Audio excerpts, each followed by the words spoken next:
welcome back to our podcast on modern day issues that we love to ignore.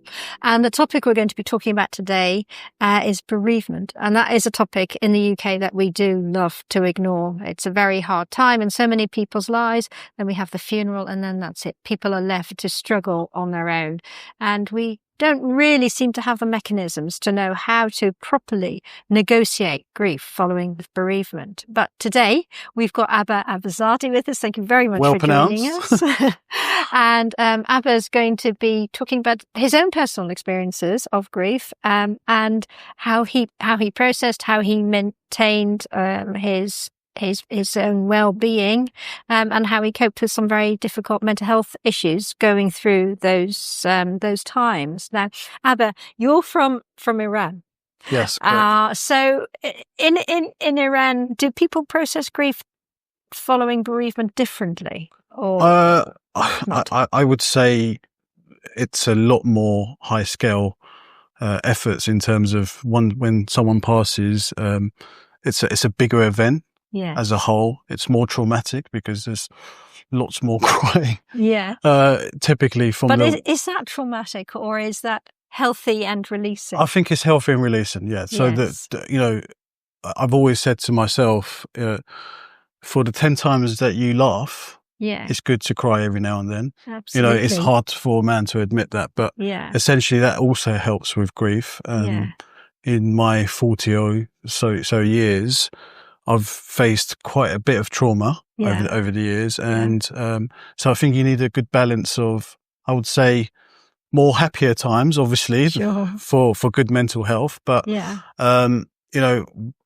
coping with those traumatic events also it helps mourn in the right way. And I would say, again, my background is partially Italian, mostly Persian. So very, I guess very, very eccentric in terms of the way our cultures mourn.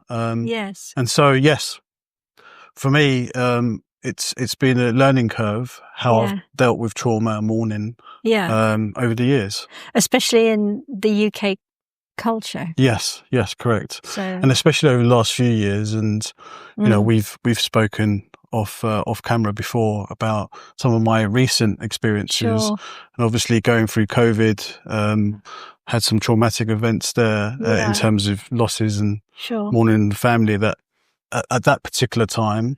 And I'm lots of people around the world. We focus on the UK because we were dealing with the consequences of how the UK dealt with the pandemic. Yes. But difficult times. You have to adapt. You have to learn. And actually, through the learning process, through adapting, gives you more resiliency. Over the years, taking those traumatic events and those difficulty periods, I've turned them into a positive. Becoming more resilient. More humility with the way I engage with other fellow human beings, more appreciative of other fellow human beings. Sure. So if you don't mind, if we just go back to when you've told me about how you lost your brother. Yes. And who suffered from a very rare condition from a very young age. So even, when was you were just 6 when. Yes. So effectively helping your older brother to live life because you were the stronger one, the physically stronger one. Yeah. So just going back before that, my parents emigrated from Iran to the UK. My brother was born with a rare condition. 1 in 10 million have this condition. So he was missing a particular tube from his heart area. Right. And so both my parents were in professional jobs. My mum was a zoologist. My dad was an accountant. And so they had to give up their careers to choose where in the world can they get the best medical care for my brother.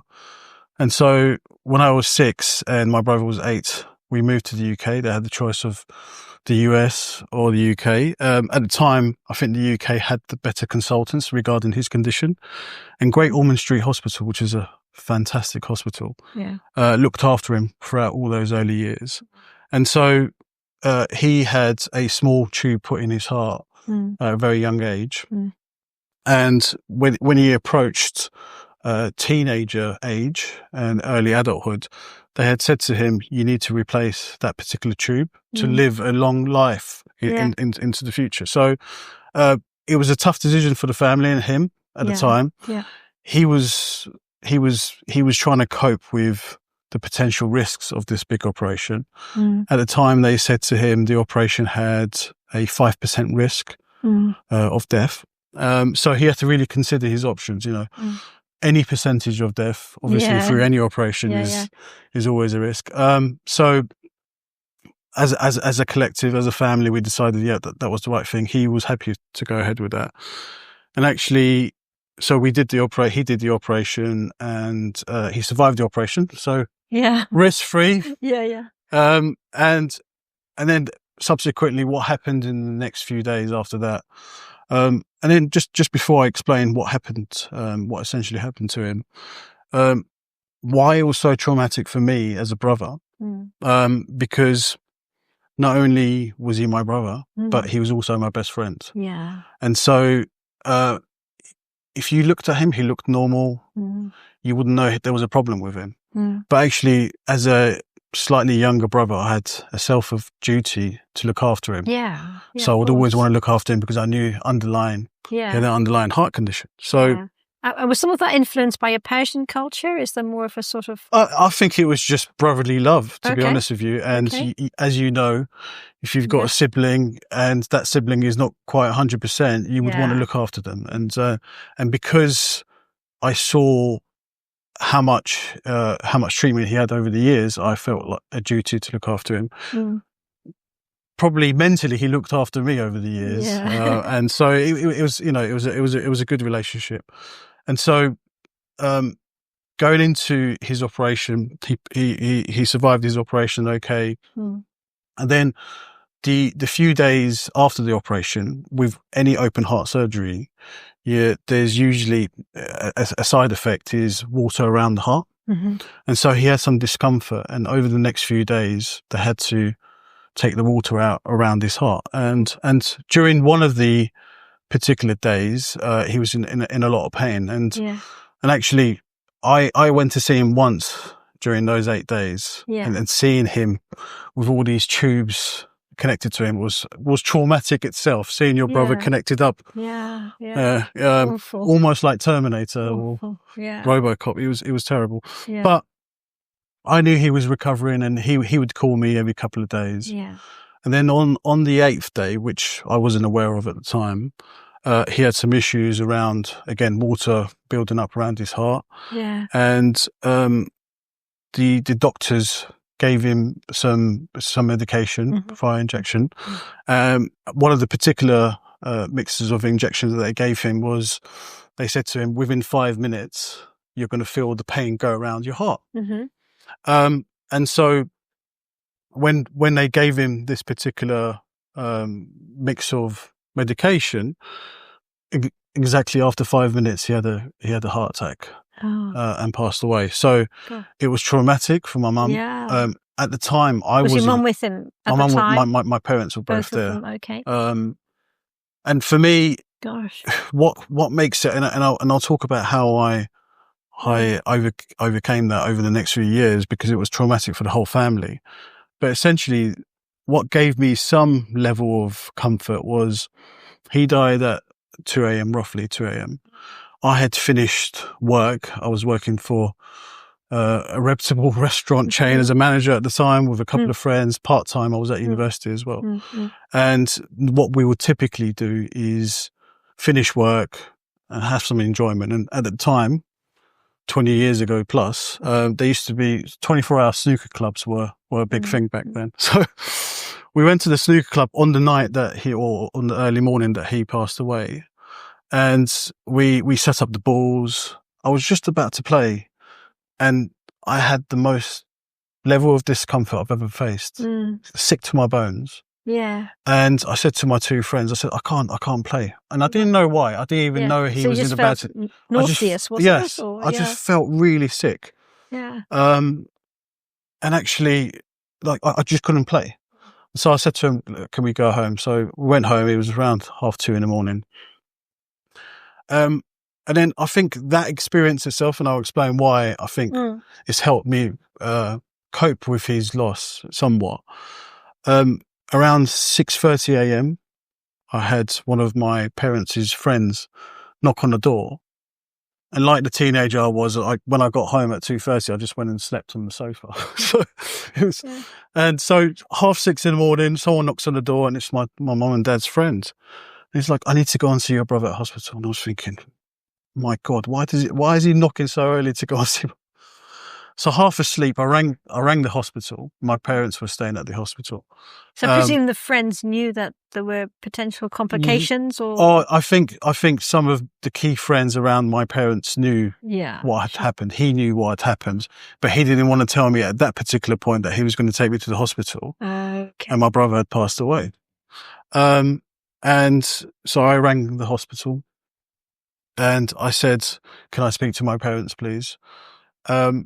They said, yeah, sure. And I said, "Oh, by the way, how's my brother doing?" And that's when a doctor came on the phone and said, "I'm sorry to tell you that your brother passed away this morning." Dear.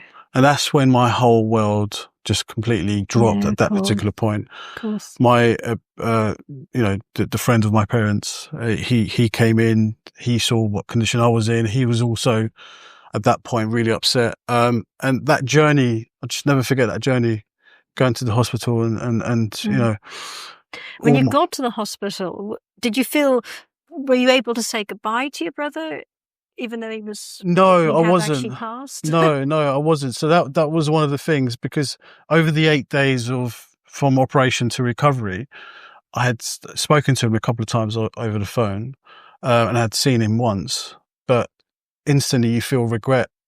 Yeah. Should I have seen him more? Because our biggest concern as a family was, is he going to survive the operation? Yeah. There was never no doubt or risk or worry around him post-operation. Okay. So it was really hard to deal with over the next few years. My younger brother suffered a lot because he used to spend a lot of time with him as well. Yeah. So it was very traumatic for him. And as a family, it's very traumatic because as parents, you would blame yourself. Should we have not pushed him towards this operation? And then as a best friend, as a brother that was only 2 years apart in age, it was hugely difficult for me to deal with. And it took me a number of years to help myself recover from his death. And they say time is a healer. How did you do that? What sort of things? I think having faith, emotionally, thinking back about some of the things that he would have said. So while he was in hospital, I really wanted to go down the computer science route at university. Yeah. My parents wanted me to go down the medical route, like most Middle Eastern parents. And actually, he had said a few things to my parents. He was talking about me. I'm good with computers. I've been messing around with computers since the age of 6, 7. Yeah. And things like that really spurned me on, because some of the conversations that my mum had with him while he was in hospital, it was almost like he was sensing what the future should be for me. And so I took major comfort in some of the conversations that he had. But also, sort of his legacy in your life lives on through some of those final conversations he had. Exactly. But then nothing prepares you for the death of your best friend and brother or a loved one. Yeah. Lots of people suffer with the losses of their pets. They are family as well. So, bereavement is subjective to your personal circumstance. Yeah. But what it does, for me, what it did, it really showed the value of life. Really showed that life could be short. Is to enjoy it as much as you can. Is to treat people. Sort of going back to you and how you coped with it. Did you go into a dark place after your brother died? There were many dark days, and at that time, I don't think we were geared up, or we had the right support mechanism around how to cope with such a thing. Right. And also the months post death were also traumatic, because there was uncertainty around the cause of his death. Right. Was it the mixture of medication that they gave him that caused his heart attack? So he wasn't buried for a good 7-8 months. Oh my goodness. And so that was traumatic for my parents as well. So there was no sense of closure. Yeah. So it was a dark few years. Yeah. But then having that strong community of friends, I had very good friends at the time. Yeah. Supporting me, making sure that I pursued my, some of the things that I wanted to do. For example, go to university, continue with my footballing career, for example. Yeah. Sport was very important. Yeah. I would say over the years, sport has always been important for mental health. And actually, when you look at some of the most successful, you deem successful people around the world, they try and stay active and fit, because an active body gives you an active mind as well in some ways. So I had to learn myself. There was no support mechanism at the time. Yeah. Did you have anyone who even you felt could understand what you were going through? I mean, other than your parents, obviously. Yeah. I mean, I don't think they could understand what was, how to cope themselves. Yeah. They were very much self-blaming themselves for agreeing to take the operation in the first place, or convincing it. Yeah. There wasn't really, to be honest with you. It was just... You're quite isolated. I felt very isolated. Yeah. Actually, if I had a charity like Safe New Futures that could have coached me at the time, and I didn't know much about schemes like this and charities, and I didn't know where to find support. Yeah.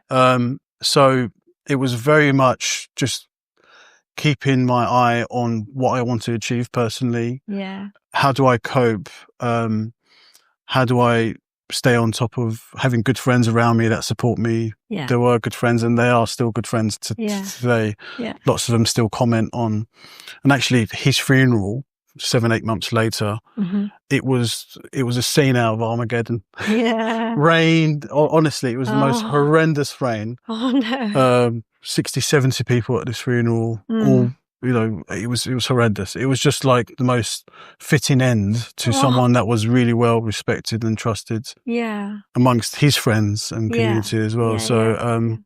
But primarily that's one of my traumatic events.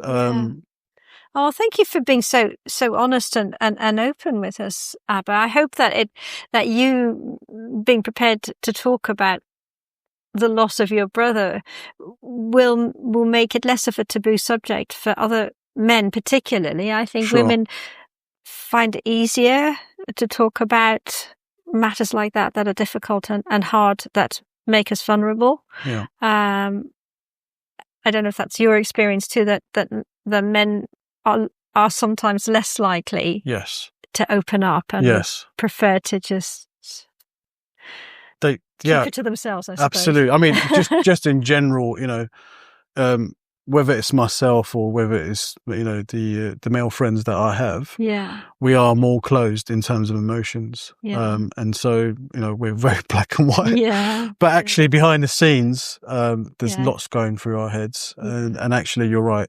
Men don't really share their emotions as well as women do, from my experience. And so, no, I appreciate this time with you. And I hope your audience get to see that there are men that can talk about their emotions and their feelings. And so, no, it's been great. I really appreciate that. And so we've got another podcast episode with you. Yes. And we're going to be fast forwarding sort of 20 odd years, aren't we? Yes. And you're going to maybe talk about something, bereavement again.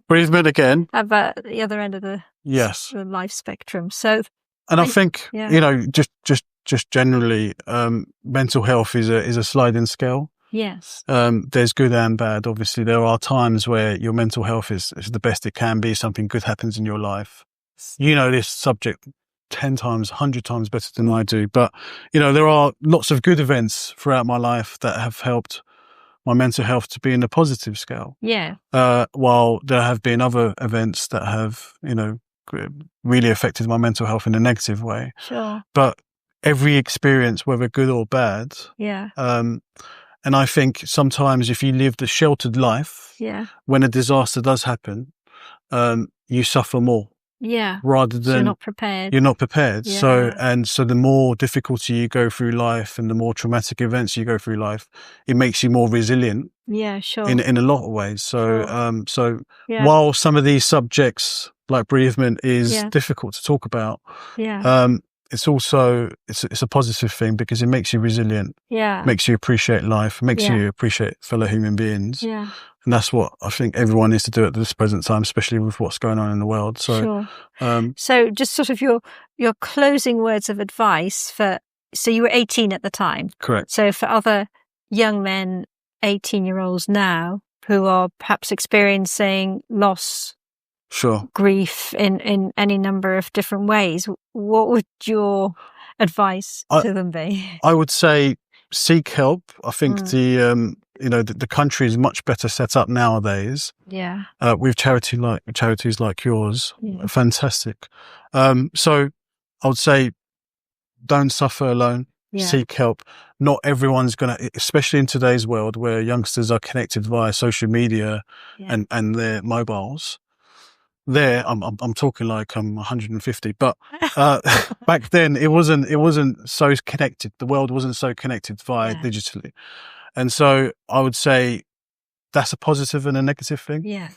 The digital world allows people to research how to cope better because there will be organizations like yourselves that could help young men with mental health.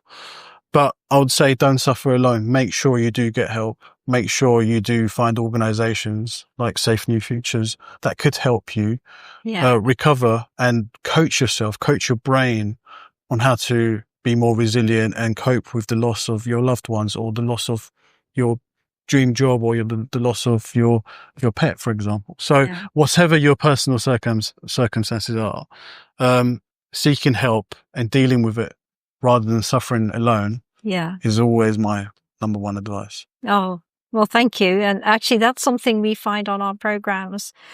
The thing people, and we do cognitive behavioral therapy and we provide all forms of advice and support that helps people. But the overriding number one thing that they say they really, really appreciate that's life-changing for them is that they're no longer alone. Before they come on the course, they feel like they're the only ones coping with that particular situation. And then they come on and realize there's a group of people. Because that sense of isolation is soul destroying and makes people feel like there's no hope. And suddenly you realize you're not on your own. Yeah. You've got other people that understand, gives you a sense of hope for the future, makes you realize you don't have to be in this dark place forever. It will pass. Sure. So yeah, thank you for that. Thank you for that, Abba, and we really look forward to hearing from you again on the next episode. Sure. Thank you very much.